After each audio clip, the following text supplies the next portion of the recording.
ang dito ang katwiran ng Diyos nahayag mula sa pananampalataya hanggang sa pananampalataya, gaya ng nasusulat, ang perfect, yung ganap, ang perfect namumuhay sa pamagitan ng pananampalataya. Wala pong matuwid na tao na ituturing ng Diyos na banal at ganap o perfect nang wala po sa salita ng Panginoon. Kaya pag namumuhay ka ng wala naman sa salita ng Diyos, gusto mo lang ang sinusunod mo, kahit pa mabuti ang ginagawa mo, wala naman silbi yun sa Diyos.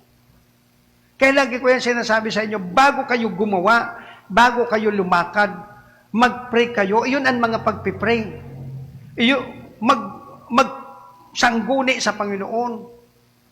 Tama ba ang iyong ginagawa? Sapagkat kung may spirit ka ng Panginoon, meron naman siyang paalaala. Sa dulo ng ating binasa kanina, isinulat na ng Diyos ang kanyang batas sa ating isip, inilagay sa puso. Paano ka kung talaga may spirit ka ng Panginoon, paano ka doon aalis? Miski ka nakagawa ng kasalanan, hindi ka magpatuloy dyan. Kasi nga, alam mong mali, nakasulat sa yan. Hindi ka man inaaway ng iba, hindi ka man nakakaroon ng problema sa sarili mong kalooban, nandoon. At pag pinilit mo, lalo lamang may problema yan. Kasi nakasulat doon eh. Hindi mo pwedeng alisin sa iyong isipan yan kasi itinuring ka ng Diyos na tao ng Panginoon.